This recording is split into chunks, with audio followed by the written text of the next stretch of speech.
Jim Collison, we're live at Heartland Developer Conference 2016, first in the series of webcasts that we'll be doing throughout the day.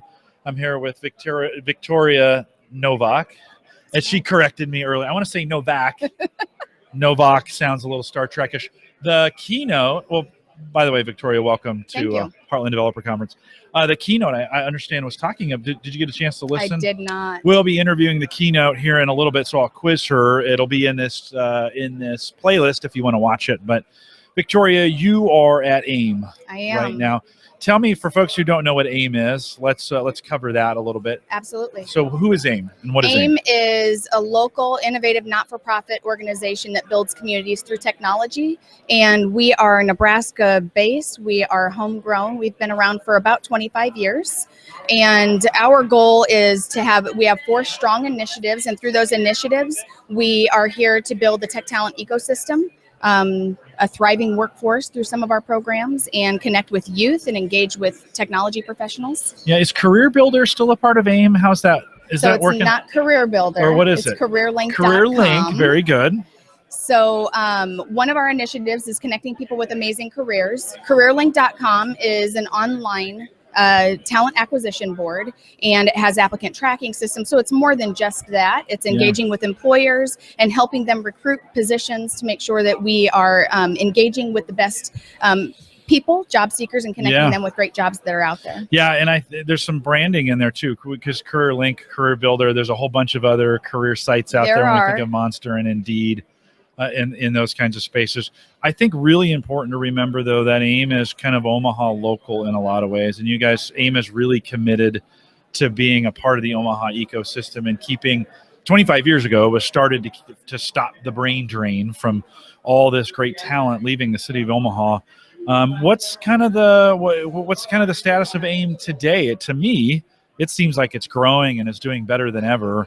What are some initiatives that what are the big initiatives you guys are working on right now? So the 4 strong initiatives, we are really connected in partnerships with the Omaha startup community. So our building houses the Omaha Startup Collaborative. So there's a lot of great partnerships with that. About 1.5 years ago, almost 2 years ago, AIM acquired Big Omaha and Silicon Prairie News. So that is huge for the startup community, entrepreneurs, innovators. Another initiative, we just talked about careers and connecting people with amazing careers.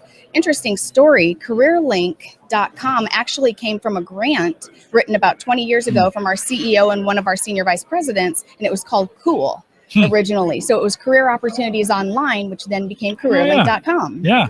So they've been around for quite some time with that program. Our 3rd initiative is events. So this beautiful conference that we have going on right now, HDC, we have Infotech. Tech Celebrations is in November. It's right around the corner. And finally, youth programs, which have also been a part of AIM for over 20 years. And through grants, we're in 5 high schools and 2 middle schools in the area. And it is to engage with kids that are this underrepresented population who would have graduated prior to our programs. So what we do is we connect them through a college access program. We get them engaged with how to take the ACT, how to apply for college scholarships. And then more recently, we are now in a strong adventure that we have, and it's called the Brain Exchange. So we have a building that is about 4,500 square feet where we are infusing first-class technology in STEM programs as well, or you can say STEAM. We have art and tech being mixed together as well. Yeah, it's great. And let's back up a little bit too. Interface is a part of the Interface Web Development School.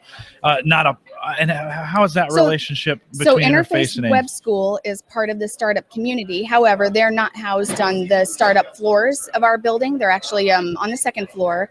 But we consider them a partner. We engage with Shauna Dorsey and the whole Interface crew frequently in different areas. And again, I think the goal is to make sure that we're collaborating in a way where we are pushing Omaha forward in the tech community. Yeah, no, really exciting. I think when we think of from the CareerLink side of being able to find the jobs to the training piece, when we think about Interface and some of the schools some of the programs that you're going into the school. I'm interested when we think about, well, first of all, let's talk about the Exchange building, because you guys have the whole building and you're doing some incredible things in that building. Can you highlight just a few of those things that are going on inside the Exchange building? Sure. So the Exchange building used to be the Omaha Grain Exchange, and we just celebrated 100 years in February. So great history there. Within the building, aside from AIM, we have a lot of great tenants, but on the 7th and 8th floor is the Omaha Startup Collaborative. And that group has, I believe they're close to 70 members, and they have co-working space on the 7th floor, and then they have a lot of great startups that are taking off that are on the 8th floor in these suites. And there was a lot of renovation done recently and a ribbon cutting ceremony, I want to say about 6 months ago, to really, say that this is a great incubator for startup, and we're really engaged with that. What's the best way? So folks are watching this video and they think, I didn't know this was going on. I didn't know AIM was involved in some of these things. What's the best way for business community or for those folks to plug in or find out more information about what's going on there? Right. I find it so hard to believe sometimes that people don't know this rich AIM history and this story. So I'm out there trying to tell it in these great ways. If you go to careerlink.com, which is the platform for everything AIM, or will be as we connect everything, we have every one of our initiatives and programs that are out there for our partners, in our new partners, whether you're a job seeker, an employer, somebody who is trying to get engaged with tech. I will also mention we have a partnership with the Chamber, and it's called the Tech Talent Coalition, along with 100 stakeholders plus 100 plus stakeholders in the area, on how to increase jobs, 4,000 new tech jobs by 2020. And so within this initiatives, all things tech will eventually come through careerlink.com, through a tech talent website. There's this awesome tech ecosystem map that you can dive into interactively and find all things tech within that program. You mentioned the Brain Exchange, and it's literally a gas station behind what used to be a gas station behind the Exchange building there down on, is that 17th? So it's 19th and Harney is where we're located in the AIM Exchange building. The AIM Brain Exchange is on 19th and Howard, so just down the block. So we eventually will be this awesome innovation tech district.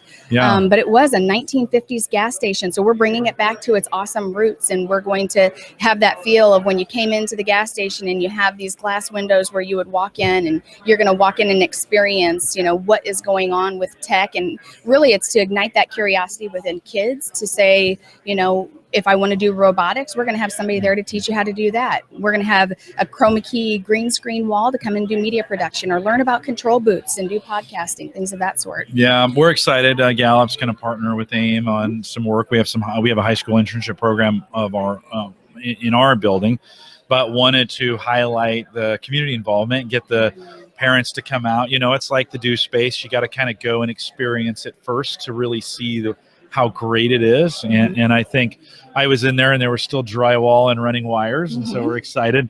By December, when we head out there, I think you'll have most of that. We're still under renovation phases. There's a part of the building that is still, that's actually operating just fine. We have 2 programs that happen every other Saturday. It's called Codecraft Explorers and Codecraft Masters. The programs are free of charge. It's available to the entire community. We've had kids as young as 4 years old come in and do LED circuitry greeting cards, or art on canvas and lighting it up with LED circuitry. So very cool things happening. Check out our website and sign up. Come on in. Yeah, no, I think a lot of exciting things. AIM has purchased or taken the rights on to these conferences, right? We've seen they were run individually, and now Infotech and Heartland Developer Conference, Big Omaha. Any things as we think about the future and what's going on in AIM that you can highlight, or you can talk about things you're excited about that may be coming up here in the future? We do, aside from the Tech Talent Coalition, which is really a strong initiative to make sure that we are building a thriving workforce out there and keeping that pipeline running. But, Big Omaha is one of those that was purchased a couple of years ago. We have SP Awards. When you have these events, the goal is to make sure that we're making them better and better every year, that we have these awesome sponsors that come out and they really believe in what we're doing by engaging people in the tech fields and creating stronger networks, and that we have great speakers that come in. The attendance is definitely very high this year. We've surpassed what it was last year for HDC. Good. I believe that right now we are somewhere in the neighborhood of 730, if I'm not mistaken. Last year we were right at 700, so we're progressing. Tech concierge is another area that we are getting into. So 2 initiatives going into this next year is how to help recruiters connect tech jobs with those open spaces that are out there a little bit easier through careerlink.com and skills gap analysis, things of that sort. So we have a tech concierge program, community recruiters that are going to help connect those jobs to the employers that really need them filled. Great. We're excited. We're working with Shauna at Gallup. We're working at Shauna to kind of pilot a junior high program into the enterprise to say, will that make a difference? Urban League has offered transportation. We're going to work at King Science Junior High School.